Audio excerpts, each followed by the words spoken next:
People who know me pretty well know that I'm all about the journey and being introspective about the life that I'm living, the decisions I'm making, and the journey that I'm traveling.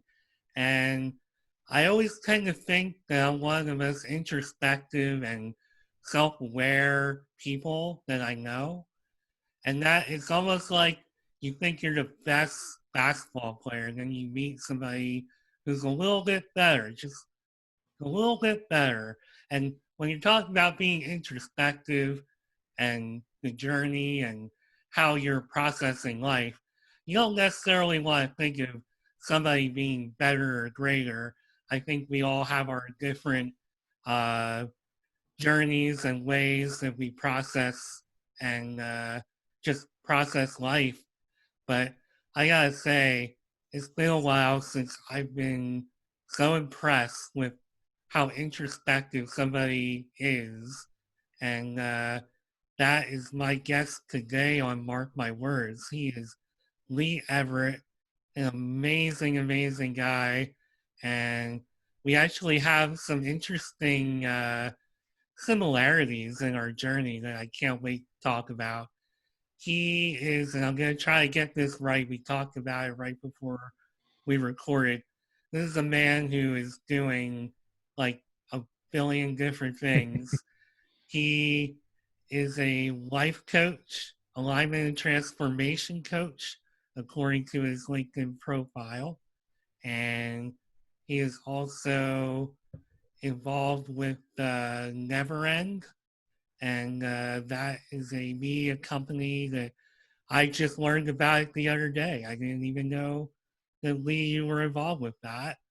And he is a partner with Down to Earth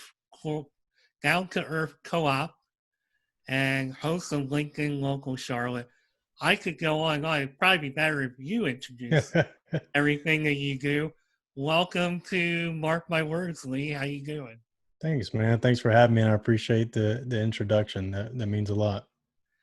Well, hey, you earned that just from, the moment that you got my attention on LinkedIn with your video, your posts about the story of you being let go from a job and how that really changed your life and just how straightforward and honest you were about all that.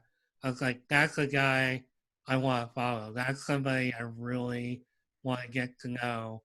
And we'll get into that story in a little bit because I feel like that's something that, at least from my perspective, you can tell the story, but from from where I was sitting, I was like, wow, that's really seems like it was a life changing experience that propelled you to where you're at now.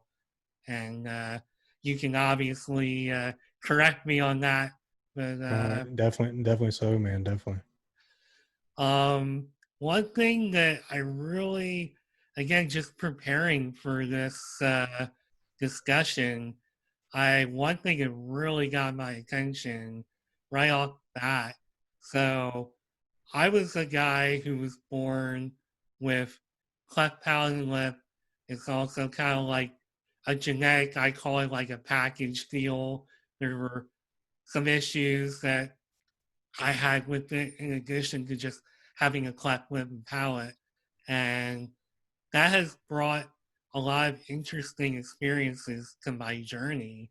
And the story of you being diagnosed with OCD at such a young age, that really got my attention.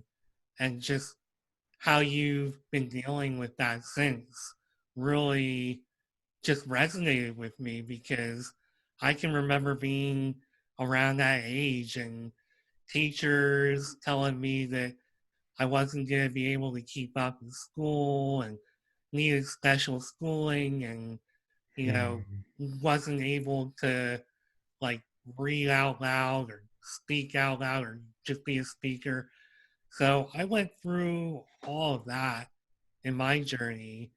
And I just want you to kind of go into, because I know how all of my obstacles have shaped my life and have had an impact on me.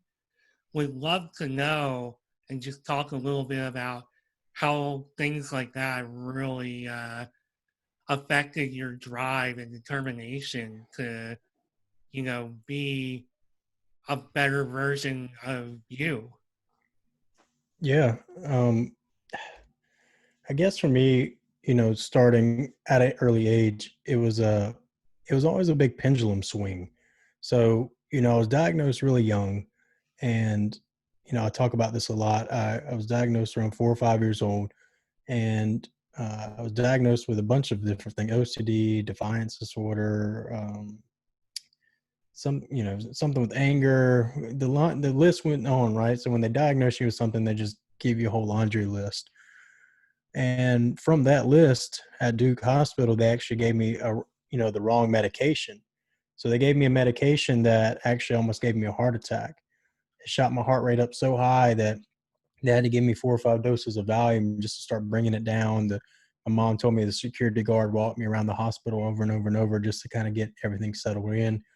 And it was really a scary experience for her because, she had never come across anything like that. She had actually worked with mentally and physically disabled kids in the school system, but for her, that was her first I was her first child, and she had honestly never had dealt, with something this personal at home so severe. Because I tell people, just to kind of put it in perspective, uh, I was licking carpet floors, I was washing my hands so they would bleed, I was holding knives up to my chest. I was in a really, really dark place. A lot of depression and a lot of anxiety, because what happens with obsessive compulsive is that, one, they say there's a lack of serotonin, and two, it's basically like this feedback loop. So you get something on your mind, or you start thinking about something, right? Like we all do, then you obsess and you obsess and you obsess and you obsess, and you can't necessarily break that loop sometimes. And then the compulsion comes from breaking that obsession. So, how that shaped me growing up is that when I was growing up, the biggest thing my mom taught me is that you control your own mind.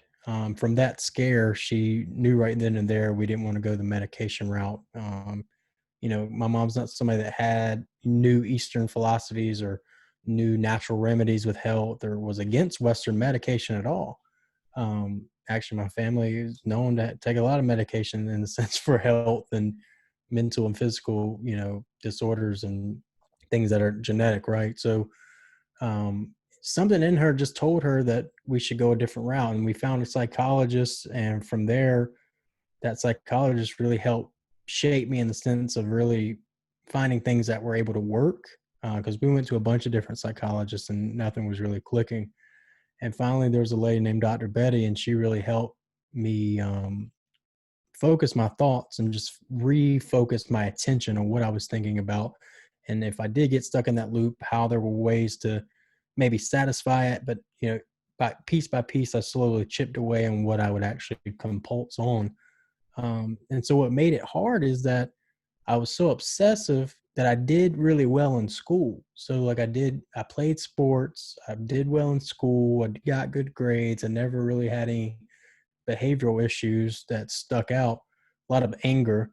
But besides that, I would try so hard to wear a mask. And that's kind of where I talk about like who's behind the mask a lot, is because I was so used to wearing so many different masks in my life, trying to appear as I was normal.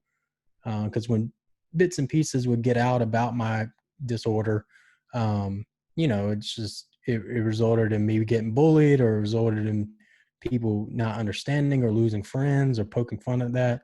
So that's kind of how, to answer your question, that shifted that early on, especially at a younger age. And I'm glad that you brought up the topic of masks, because I did read that article that you wrote on LinkedIn about masks. And I thought that was a really interesting way to talk about what you had been going through, just to kind of keep up with everything that you were doing. And I'm really interested in knowing what was the point where you said, you know what, I can't continue to keep putting on all these different, I hate to say personalities, so I'll just use your word, masks. Like, Hmm. where do I draw the line and say, you know what, I just have to be me? You know, if I'm being honest, it's probably maybe like 2 years ago, man. That's how long it lasted because even growing up, I played the mask of you know different things, class clown, quiet guy. I went through all these different phases trying to figure out who I was, whether it was my clothing or outer experience or appearance, right? Like we all do as we're children, but that continued from middle school to high school to college. And I think I almost was running on autopilot because I was trying to suppress so much of my thoughts and anxiety because it always ebb and flowed. Like I'd get control of it and then I'd lose control. I'd get control and I'd lose control. And that's why the word control was always interesting to me. Um, because we only can do the best we can. Sometimes we can't fully control everything, obviously. And so, I would lose that control and then I would obsess over things that were subconscious. I would lose myself in subconscious things I never really knew that I was um, necessarily experiencing. So I would say that it was probably a couple years ago, man, where I actually went through a big, uh, I don't want to say mental breakdown because people always categorize that in a bunch of different ways. But I mean, sure, call it what you want, a big depression, big mental breakdown. Because for my whole life, I had always been in physical shape. And that was one of those vices that I used to escape my mind.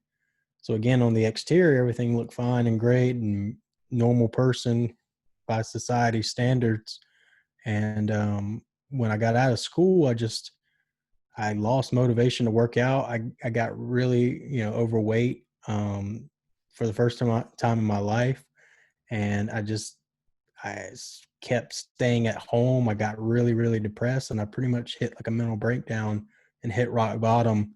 And that's when I knew like things really had to change. I had some people come into my life and just I think that universe, God, aligns people and things in your life as clues and as help.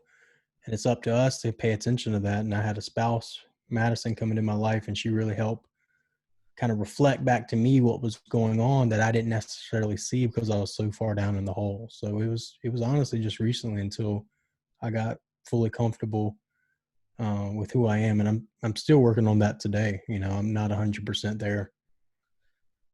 So, with all this stuff going on with you, you're trying to live a normal life and you're trying to hold everything together while all this is going on. And somehow you wind up, like, let me just, because I'm curious to know how you wound up in the field that you wound up in with just everything going on. Yeah. Did your experiences somehow influence that? How did you wind up getting Yeah. so involved in just talent acquisition, recruiting, the workplace? Yeah. That's a good question, actually, because how I got into that, it's pretty random in the sense that I had a mentor come into my life. I was around 21, 22. And I was just going through some things again, right? Like in college, I was so focused on doing things in the exterior, whether it was, fulfilling my time with women or in the gym, or I was always filling up time where I wasn't spending time with just me, or I wasn't spending time in just silence. And so my dad actually reached out to a second cousin of ours, which is random. And I had never talked to this man. And I'll share the small snippet of the story with you, so I'm not talking forever. Um, but he called me one day and just said, "Hey, this is your cousin Dan. Man's in his 60s." I had only met him. He gave me a pair of golf clubs when I was like 10, and I never even played golf, so I never really knew the guy. And he's just like, "You know what? I heard you were going through some things. Wanted to reach out and et cetera, et cetera." He's like, he said, "What you got coming up?" I said, "I got spring break." He said, "We should get together." He said, "I'll call you back." A couple of days later, he calls me back. He said, "We're gonna go to Vegas." I said, "What?" He said, "Be at my house at this address at this time, and have your bags packed. I had never been on a plane, never really traveled out of the state much, and except when I was younger. And he just gave me those plans. I said, all right, I'll be there. And so a couple of days later, I showed up, and he was sitting back in his chair, reclined, and just kind of looking at me and was rubbing his goatee. He said, he looked at his watch. He said, where you been? I said, what do you mean? You told me to be here. I'm here. He said, well, it's 8:30. I told you to be here at 8 o'clock. And let me tell you this, and let me tell you this now, is my time's very important. I see something in you. I'm spending all this money for us to go places. I know we don't know each other, but let's just begin the lesson here. And, people's time's very important. Be on time. I was like, shoot, man, like, all right, like, you got it. And, we got on the plane, and this man talked, and he talked, and he talked, and he talked. And I was like, what the hell have I got myself into? And we got there, and he hands me $300. He said, look, we're going to have a good time. Let's have fun. We had a blast. We're about to leave, and I hand him $300 back, or all close to it. He said, son, he said, I've been watching you this entire time we've been here. And because he's very, he did everything on purpose. Everything was arranged for him. He said, you've got a gift, and that gift is insatiable curiosity. He said, I know you don't see it, and, I know you don't understand yourself fully right now. He said, but you're capable of things that's so much bigger. I grew up in a 2 stoplight town. He said, you really, I see something in you that um, is just special. And he wanted to take me kind of under his wing. And from there, man, that really changed my life. It taught me a lot about business, taught me a lot about, how to articulate certain things, and, share my voice in what I was doing. And for 3 or 4 years, man, we were best friends. And he passed away a couple of years ago, but he was actually in talent acquisition. And that's kind of what changed my life. Is like, I was like, oh, you can make money by, matching people with jobs. And that's kind of how I fell into that. Is I would drive back and forth from Raleigh and Charlotte and walk in places and apply. And finally got on some companies and learned the ins and outs of that. It's interesting what you just said about, oh, I didn't know there were jobs like this. I went Mm-hmm. through the exact same thing. I worked in, well, still do work in broadcasting, I guess, but I had a job in television side of broadcasting for a number of years. That was my focus, to be in TV production, broadcasting, and that's what I wanted to do. Meanwhile, I didn't realize, just because of my own journey and some of the obstacles I've had and mental blocks, people telling me things that Mm-hmm. weren't necessarily true about myself. Yeah. I didn't realize that I was actually a pretty good manager and pretty good with people, and actually had a passion for people and the workplace, work environment. And I didn't learn that until I got out of being a technician and got promoted. And it's amazing sometimes what we learn as we go through life. And that Mm-hmm. that one sentence that instantly made me think of how I didn't know that I had any of these. I I hate saying the word talent, but those talents were in me. Kind of like Mm-hmm. doing this podcast. You'd ask me like 2 years ago if I'd be doing this, I'd be like, no way. There's no Mm-hmm. way I would be like, who am I to do a podcast? But that's all part of the journey, and it's all part of learning. And obviously your mentor had a huge impact on you. That was life changing. It did. It sent my life down a different path, man. Because we get stuck telling ourselves these stories, like you were explaining, like I was explaining, we tell ourselves these narratives, and we start believing those things about ourselves before we've ever even tried. So as you're coming out of college as a psychology major, it looks like, is that something you were focused on doing? Is something with psychology? Yeah, because I switched my degree quite a few times. Because at first, oddly enough, I wanted to go into law enforcement. A lot of my family was in law enforcement. I wanted to help people. And that's kind of when he came into my life and he said, look, no offense to anybody that's in law enforcement. He said, I think you're just destined to do, other things.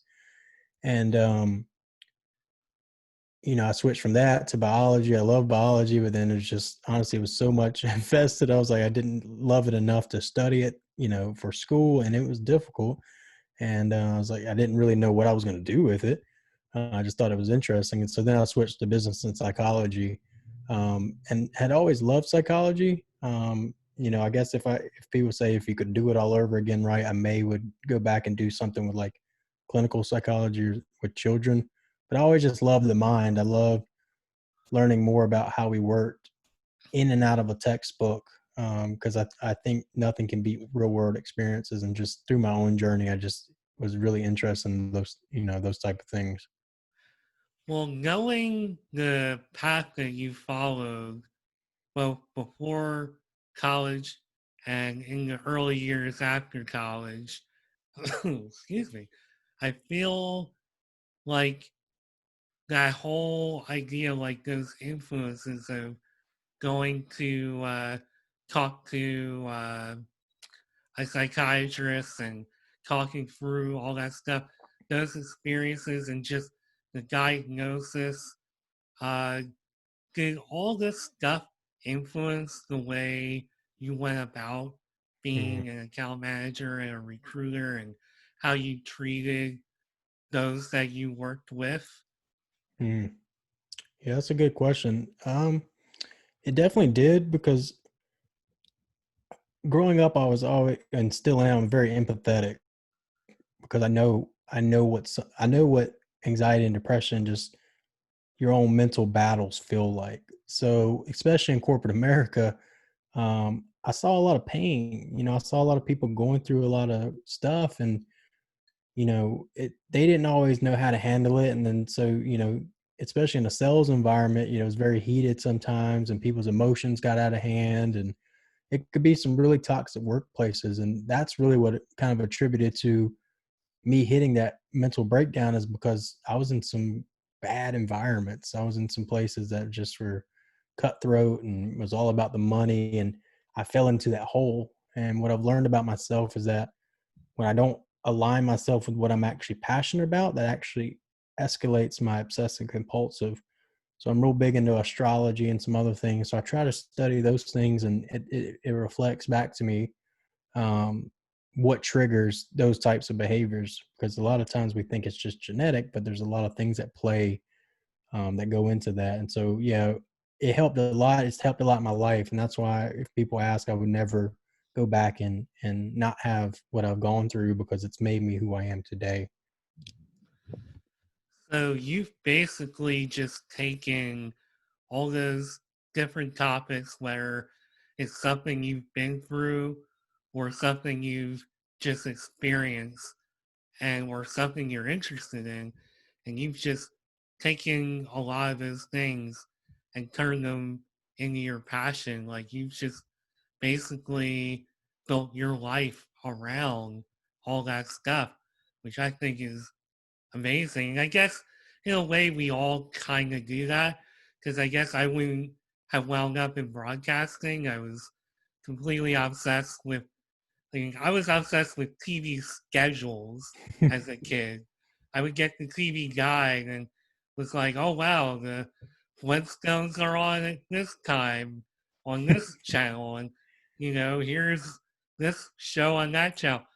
So we all kind of, whether we know it or not, no matter what the battle is or what we're going through in life, we all kind of wind up. Well, let me ask this. Do you think we all, based on all that, wind up where we're supposed to be inevitably? Ooh, that's a good one. Oh man, yeah, I think about this almost daily.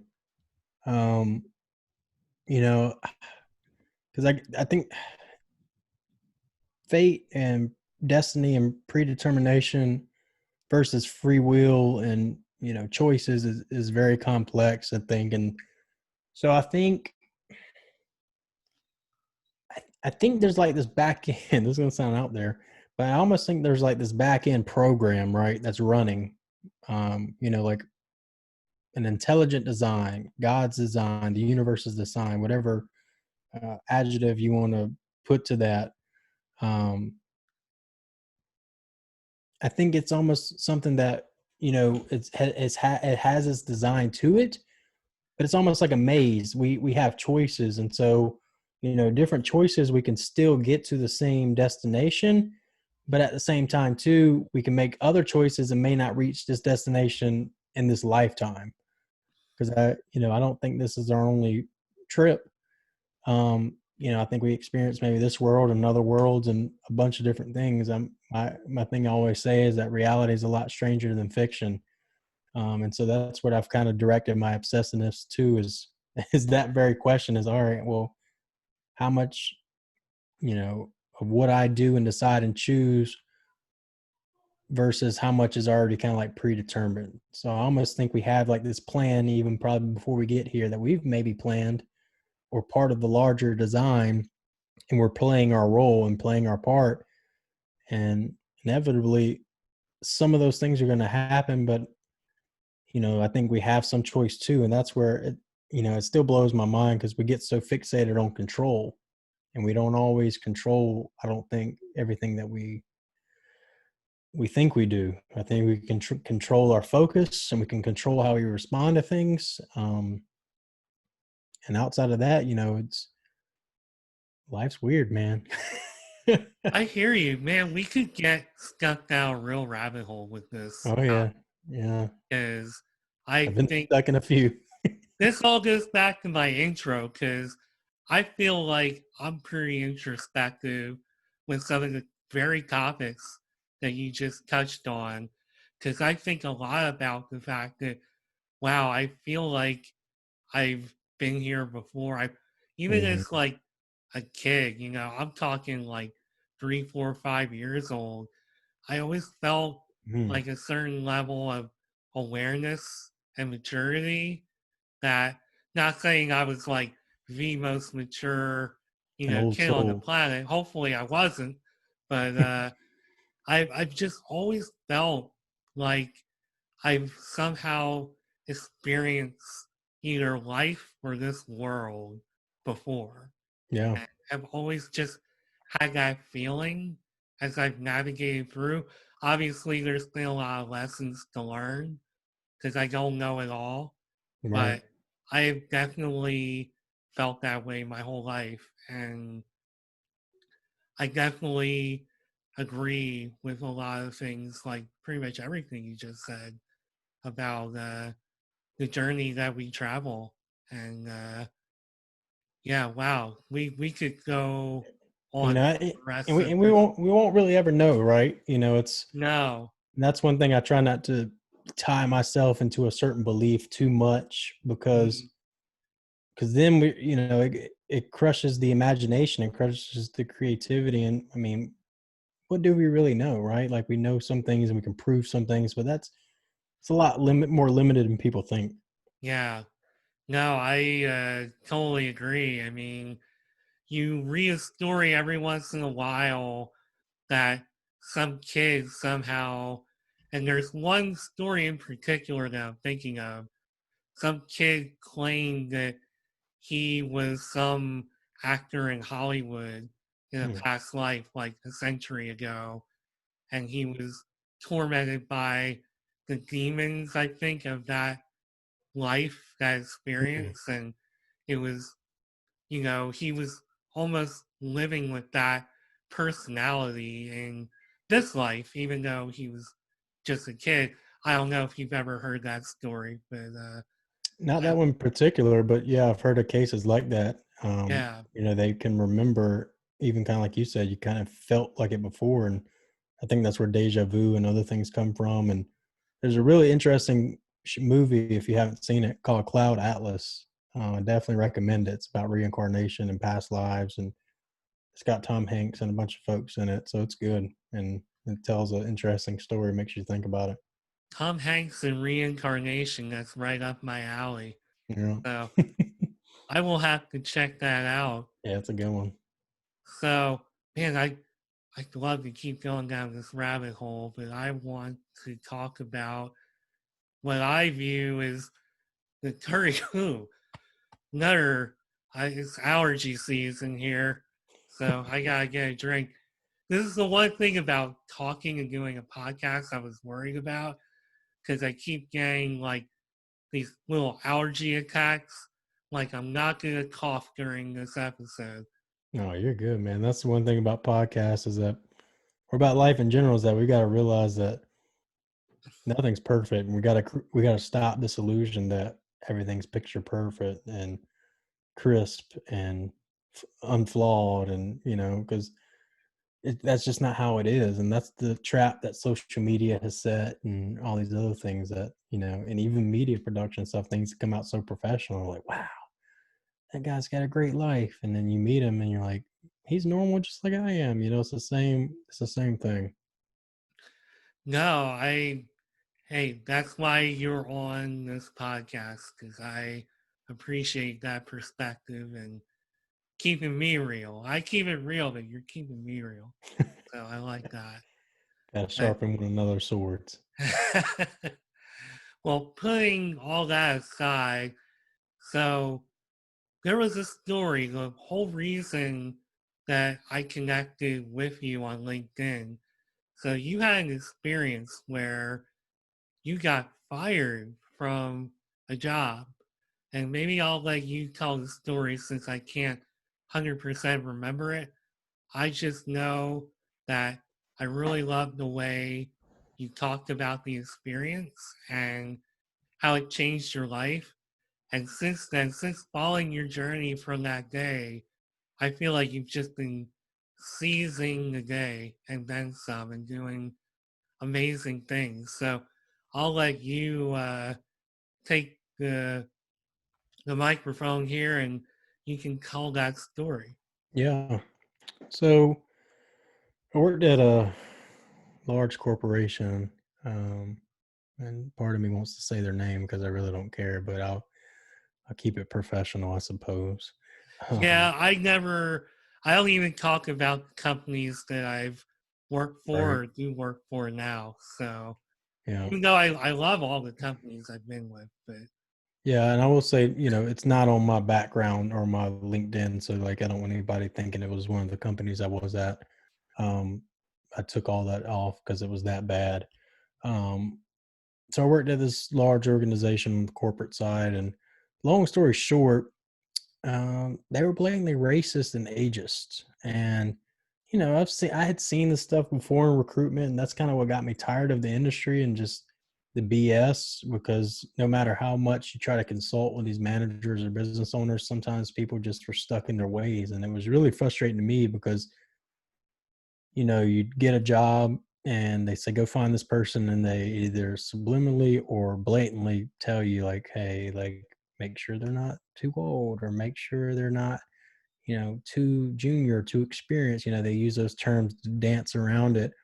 But this organization was blatantly racist, and um, I was brought on by a buddy of mine who is African American, really good friend of mine. And I'm working, I'm doing well, and then I start seeing these patterns, and so like, man, I'm like, something's not right.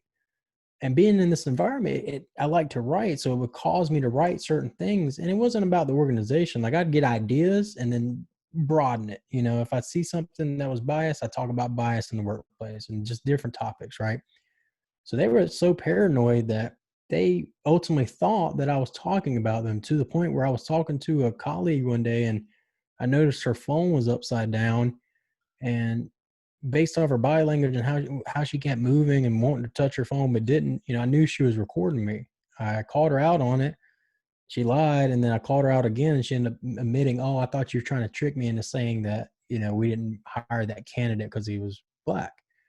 And that very reason right there shows that there's something to hide if you're going through all these precautions and recordings and red tape, whatever corporate lingo you want to use.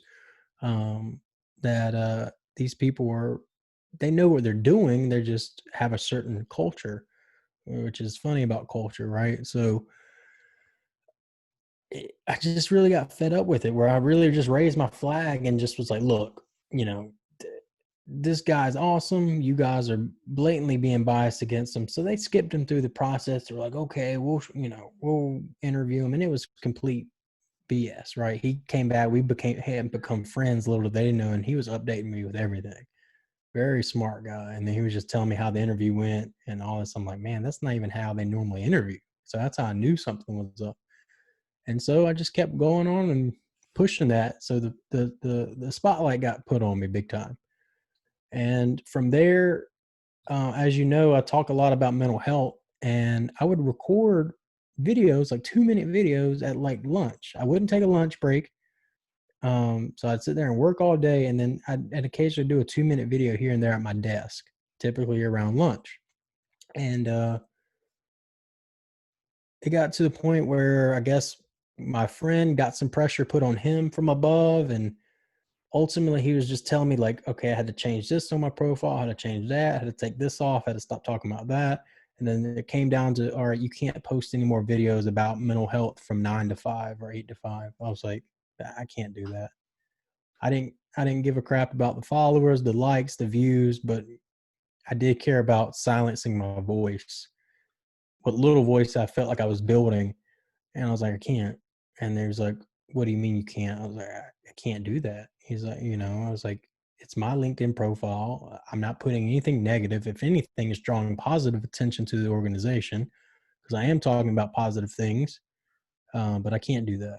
And so he's like, all right. Got a couple hours later, got a call with him and HR on the phone, and they let me go for using company time and resources, using company resources on company time for things that were non-work related. And so they fired me right then and there. HR was very aggressive. Um, I was really surprised how HR acted, because you always hear the term, put the human back in human resources, and there was no human aspect about that based off how I was treated, um, based off how that candidate was treated, based off how they treat other candidates, and just simple treating people like humans, giving them a call back, letting them know what happened, being honest with why they weren't moved to the next step. And they couldn't be honest with a lot of people because their honesty would have been biased and illegal, or whatever you want to put it, just inhuman. And that's what happened, man. And so I just got so fed up with it. I felt like I needed to tell people that story, because I wasn't there for long. It was right before my son was born. So, honestly, I needed that job for health insurance and all these other things, right? And it was great pay. But I got a lot of crap from that. I got a lot of people saying, you didn't put your family first and you didn't make the right choice. But that night, or that day, actually, a friend of mine, Dylan, that's the first time I had ever talked to him. We're still friends this day and have built a great friendship. And we talked, and I just kind of let a lot of things out. Talked to another guy I had met on LinkedIn, and that's the good thing about LinkedIn. We get to meet people like you and I and other people. And man, I was just crying.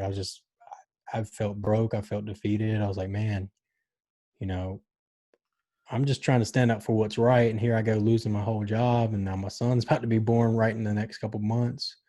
And I just really went outside that night and sat in the yard and made a little campfire in the backyard and just cried, man, and poured my heart out. And that was one time I definitely felt like uh, God was there. I mean, I felt the presence of God, and that's another rabbit hole too, because I grew up religious, went through an atheist phase, and then now I do have faith. I don't technically believe in a certain religion. I just believe that there is a higher power creator. Yeah, I don't know. I like to study a bunch of different religions, but I felt like I had a conversation with God, the universe, whatever somebody wants to look at it as. And it told me that I made the right choice, that this needed to happen for me to create space for a new path. And ever since then, man, to be honest, I've been trying to figure out what my purpose here is on this earth, because I think we don't spend a lot of time. I don't think we spend enough time doing that. We go through school, and then school distracts us like a job does, and then we're stuck into college, and then it's just a system, man. Boom, boom, boom, boom, boom, down this conveyor belt. And lo and behold, I've kept my head above water. I've still done some recruiting. I've done some, resume stuff. I've done some dog training. I've done some media. I've done all these things, just trying to figure out what my purpose, here is, and it's helped me grow a lot as a person, a father, a spouse. Just grow my soul more and just learn a lot of things. So if that wouldn't have happened, then we probably wouldn't be having this conversation, right? We wouldn't have connected. So it's funny how things play out. Well, I feel like from that point on, rather than just working for a corporation and being a part of a team, I feel like you've really taken the bull by the horns and taken even more of a leadership role in your own life, have really taken command with all these projects. Do you feel like in that way? Because one thing that's different about you from all the guests I've had so far is that I think everybody's career transition was a little more premeditated, whereas with you, it was like a clear stopping point to that part of your life and was the beginning of a new chapter. Do you look at things that way at this point? Yeah, I mean, I'm never afraid to try something new. Um, and I've learned that I've always put too much emphasis on money because I didn't grow up, with the family with a lot of money. My dad was a school teacher, my mom was a stay-at-home mom, and I always chased money. That's what I did in corporate, and yeah, I lost myself. I had the nice car, I got in debt, I, got aggressive with money, and I just realized that more than anything, I needed to find something that fulfilled me, and that I could then help other people. But first and foremost, like self care and self love, I got to think about me first in order to help other people. So I've been doing just that. I've been trying to say, you know what? Okay, I've got this experience. This is what I've learned from it. These skill sets are tangible and usable in other things. What can I do that apply that ties into my interests? And so I've just been trying different things out, honestly, man, and just trying to go along with the journey. Um, don't necessarily always recommend that route, especially with a kid. And, it's been a lot of pressure. But somehow, some way I've kept it afloat. And if I needed to, I've always resorted back to the talent acquisition. But, my heart's never been fully there after some of those experiences because I've seen the way companies are. Um, and it just takes a certain type of person for me to want to work with in that aspect.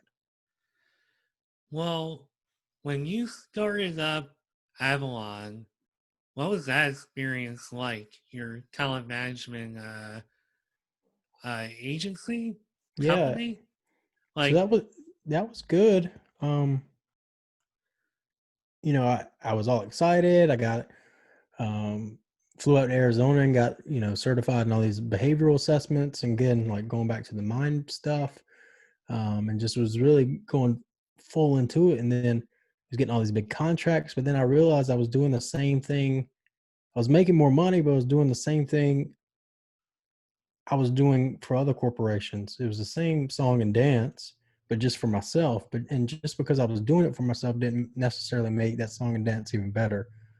Um, so I mean, I've always kept that stuff going just to honestly like pay the bills and doing some stuff here and there. But it's something I got into, and then I've learned about myself that if I'm not fully into something, I won't put my all into it. And so I think you've got to put your all into things if you're going to do it. So, again, I would be and still am very selective on who I would work with in that aspect because I don't want to dedicate all my time to it per se, but I do enjoy it if I can work with the right organization that somebody is conscious and mindful of what they're actually trying to put together. Um, but it's been a good experience. It just I don't think that's it. I think that I don't know. I may be chasing something that's not there, but I don't. That doesn't feel like that's what it's supposed to be. Because really, the thing that draws me to it is the money. because you're Yeah. not going to change these companies' culture. Let's be real.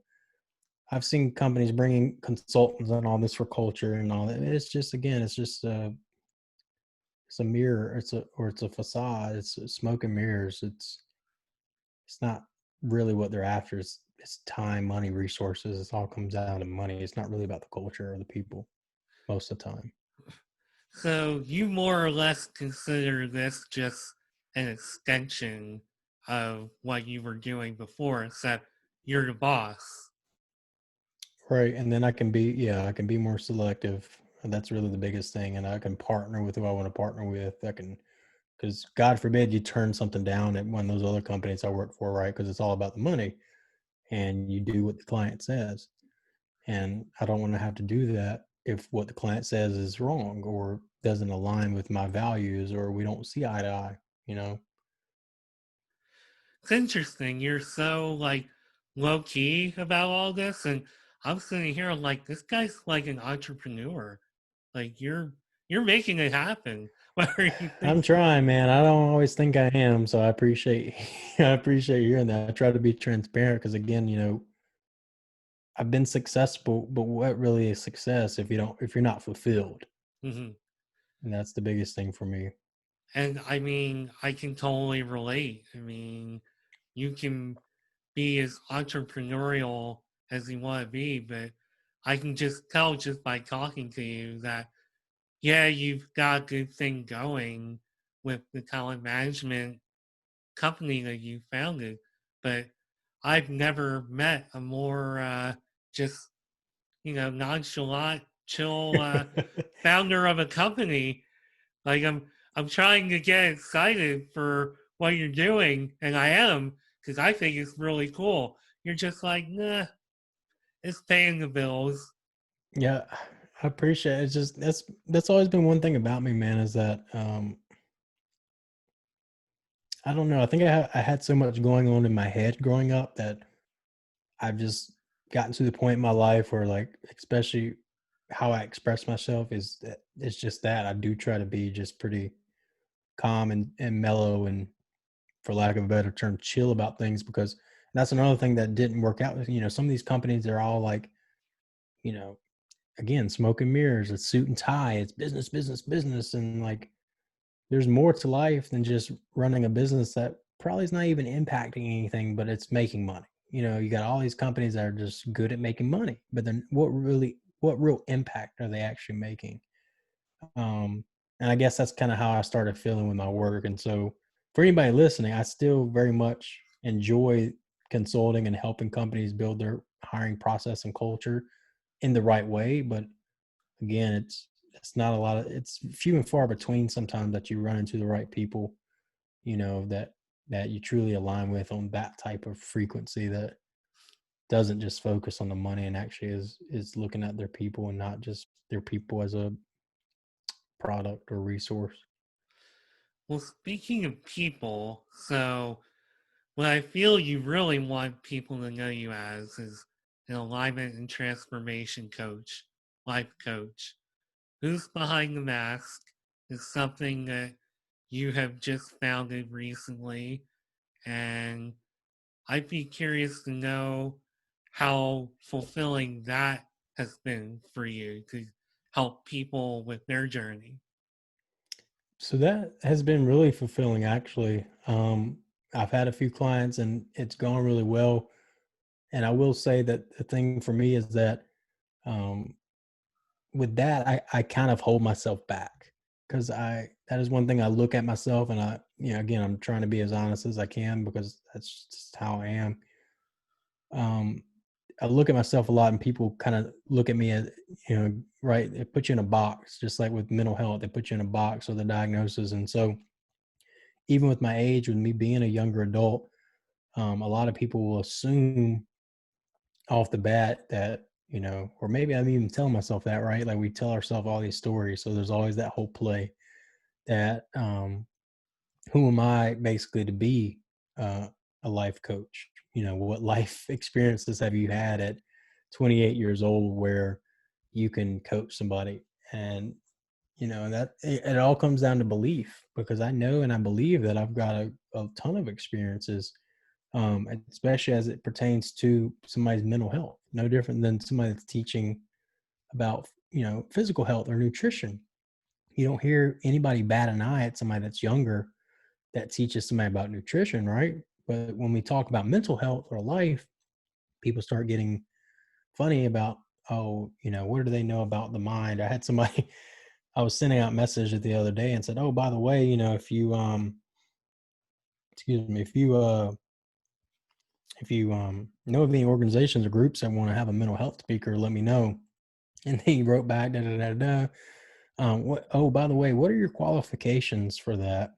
And said some other things. I was like, I kind of scratched my head for a second, and I was like, well, that's just how sometimes the corporate world is. And I wrote back, basically explaining like my life and the story and what I've lived. That's the qualifications. I think I didn't go to some organization and get some CPCC double R, whatever acronyms or whatever you want to throw behind your name to talk about mental health and life and the mind. Um, but yeah, that's something I am passionate about very much so, and want to continue helping people. And just I'm still working through my own self-limiting beliefs and putting myself out there more and talking about it and not being afraid to, come on here and share, what I have going on. Well, I'll tell you what, I'm 41 years old and I feel younger than you at this point. I mean, you really have a lot of wisdom, and I think you have a ton to give to the world. And I appreciate I, that, man. I think you're an excellent candidate to be coaching people with their journey, because your journey in itself is like 5 lifetimes wrapped in one. And I appreciate that. for Yeah, it me means a to, lot. I needed to hear that sometimes. oh, we all do. We all need to hear You know, that from time to time. And one of the reasons that I feel a connection to you is because you don't, I'm not even gonna say I feel like you don't.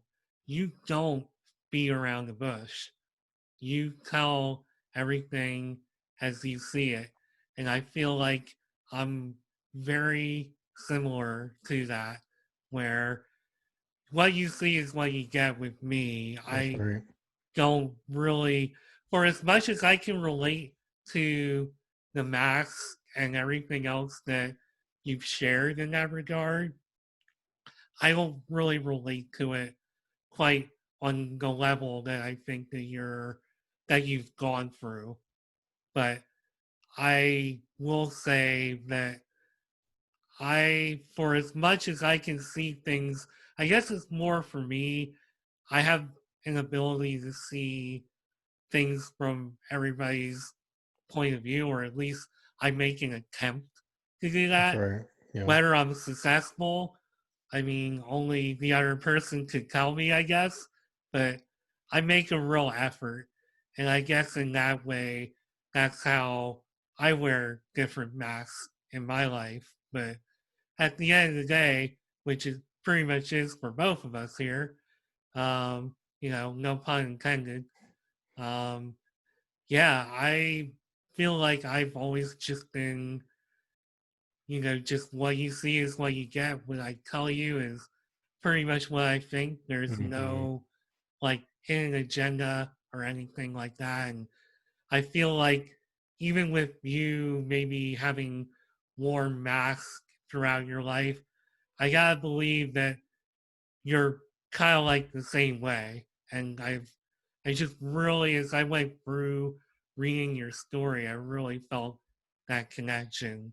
And appreciate that, man. I feel the same with you. I get that same energy, and you don't get that a lot with people, because it always is, and that's what creates a lot of cognitive dissonance. Is that somebody is one person with their spouse and one person at work and one person with their buddies and one person with their family, and so you're playing all these roles. So at what point do all these roles at least go back to you? And so that's probably been the biggest life lesson, and probably one of the best compliments I could ever receive is that I am who I am. And again, it's still an ongoing project. I'm still, creeping into that. It's been an ongoing journey, like life always is. But it's something for me that means the most. When you can truly feel like, hey, man, I put everything out on the table. Like you said, there's no hidden agenda. I was honest. That's when you feel the best, because it's when we lie to ourselves is when we start lying to others. And then when we really can't be honest with our own self, we start losing self-respect and self-love and just, you know, who we really are, our own, identity. I will follow that up by saying probably the most cleansing thing, and I know there's a whole lot of people out there who probably don't agree with this, but from my experience in life, I have found the most cleansing thing that you can do is live an honest life. I know that's hard for a lot of people to do, but me personally, I feel like I sleep a lot better at night. I feel a lot better about my life in general, just Mm-hmm. knowing that I'm putting an honest representation of myself out there. And that's advice that I try to give to people whenever I can, No. because I think when you live that way and you're not living with a certain objective or motive, it just makes life so much better. Because whether you're out there lying or misrepresenting yourself or whatever, at the end of the day, you're going to wind up in a very real spot anyway, and it might not be a good result. Mm-hmm. So you're I just agree. you're better off, I think, just living an honest life and being honest with yourself and just doing the best you can.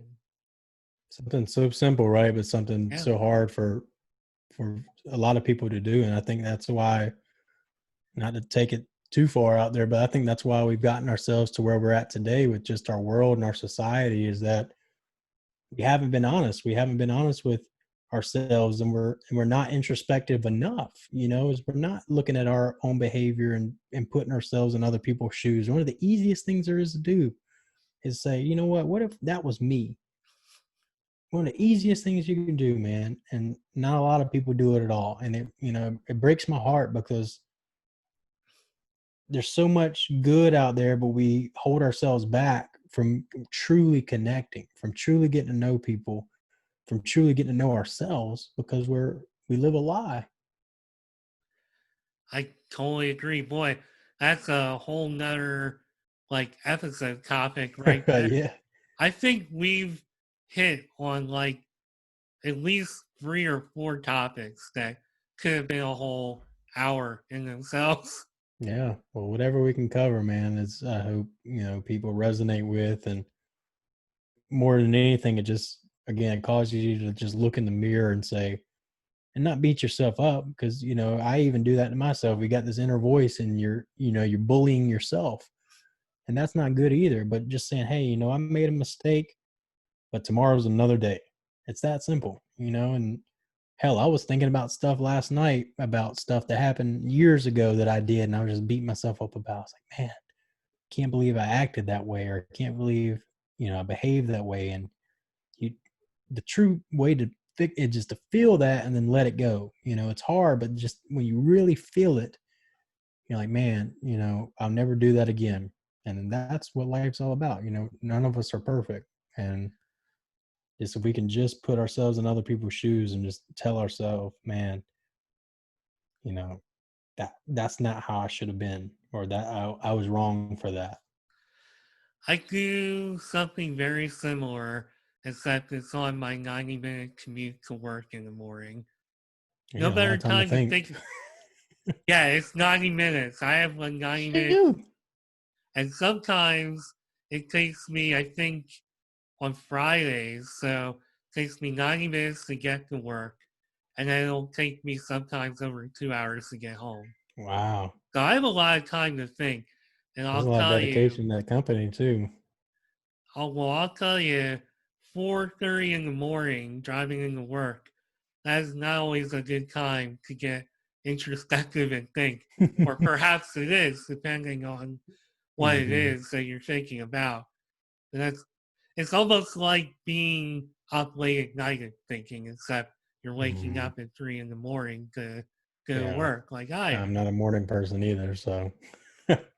Well, I've had no choice but to be a morning person with the gig I have. So that is the glamorous life of broadcasting. Hmm. But before we wrap it up here, as much as I could probably go on and on with you, I will just ask, so you're doing all this really great stuff, and I almost feel like I know what kind of answer I'll get, but I'll ask anyway. Do you know what is next for you? Oh, so I feel like I've kind of finally gotten to this point, and I was thinking about it today actually because you know, hell, I probably know a lot of people, especially on LinkedIn, like, man, this guy's all over the place. What does he do? Um, and I'm an advocate that you can do more than one thing in life, and that's another thing I would run into with the talent acquisition work is that they want if I'm searching for an accountant, they wanted that person to do accounting for 20 years of their life. Even though you could have a great accountant who just got into accounting a few years ago, right? But they wanted to see that career progression. And that's just something that didn't make a lot of sense to me. It's like, why do we always have to do that one thing for the rest of our lives? And so for me, I finally got to a point where again it goes back to how I feel. It's like, what do I feel the best doing? And for me, it's two things. I've narrowed it down to two. Making slide three in there. Who knows? But the first one is the life coaching. Like I do fully believe that I can help a lot of people. I've just still got some self-limiting beliefs to work out. I've got some own blocks that I'm going through that I mentioned that I just need to get out of my head and push past that and go inward and learn that, hey man, I'm just making up that story.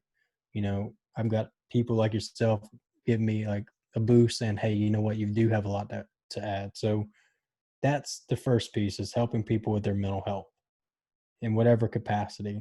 And the second piece is what I'm doing now. And what I'm doing now, to again be fully transparent, is that I have no media background. I've had a DSLR camera. You can probably see it right up there. And I've enjoyed taking pictures and doing some basic videography. I've started to learn to do just recently. And I've got a buddy that's a great guy, and he's got his own media company called Never End. And Never End stemmed from his own mental health journey and going through self harm and suicidal thoughts and stuff at an early age. So that's why his company logo is a semicolon, because like with writing, the sentence doesn't end, it keeps going. And that was kind of his story, is that no matter what, um, it doesn't have to end. Your life can keep going and you keep progressing. So I've been trying to help him gain some clients because I'm good at reaching out to folks and just having conversations, and he's good at what he does. So I'm just trying to ride that wave. There's a that's why I don't always recommend this path, because there's a crap ton of uncertainty. And I mean, I don't know where my dollar's going to come from or what's going to happen. I just try to trust my intuition and how I feel and what aligns. So those are probably the two biggest things. And then, like I said, if I were to slip a third in there, my goal is to ultimately have a nonprofit eventually down the road that helps kids with their consciousness and just mental health, and gives them things to do. Like with my partner with the permaculture, that's where the big picture kind of clicks in, is that I want to work with her to get kids in the community out into nature more, with their hands in the dirt and learning about food and clearing their mind and learning about the mind and just something different. So that's the long term goal. And I think through the media production and through the coaching, those two things combined, that I think that's a good journey and a path for me right now from where I'm at. It allows me to be creative, and I've always wanted to be more creative, and then also allows me to do what I'm passionate about. So, And it's really interesting that you use the word creative, because if there's one thing I learned as a manager in corporate America, is that a lot of employees feel like they're not using enough of their creativity. Mm-hmm. And I feel Yeah. like by being an entrepreneur or doing projects like a podcast or even a blog or some of the stuff that you've been doing, you're using your creativity and it's very liberating. And I can't think of a better person to get involved in helping kids with their consciousness than somebody like you who's just been through so much and is obviously very introspective and deep. I mean, you're helping me with my consciousness just this hour that we've been chatting. Yeah, I So appreciate it, man. It's something that I think is always ongoing and infinite, and you know, we don't know anything, right? We just only know what we experience and what we feel, and then we really just got to build our imagination, and that's something work and school and a lot of other things have crushed. And I think that's like the elixir to life, man, is our imagination. So I've just been trying to build that again. There'll be times I'll make up random stuff in my head just to flex that muscle. I'm like, what if this is real? What if this is true? Who knows? It might be. We don't. Some of the greatest philosophers were the ones that thought the furthest out, and we still talk about them today. And a lot of times now, there's not a lot of original thought. It's a lot of like repetitive. Oh, well, this is what Joe Dispenza said, or this is what Doctor Such and Such said, or this is what Mr. Instagram famous guy said. It's like, well, okay, well, what do you say? What do you want to make up? What do you want to create? What do you want to dream? totally agree.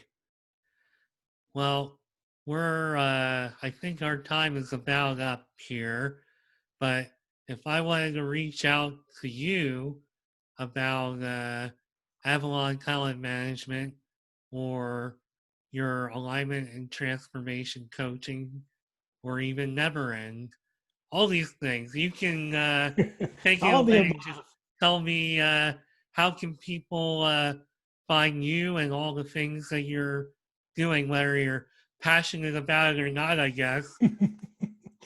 uh, LinkedIn's always a good place. I'm there. I try to be often and at least show up and create value. I've gotten away from spending too much time on there because again, it's like any other social media. We can spend too much time there.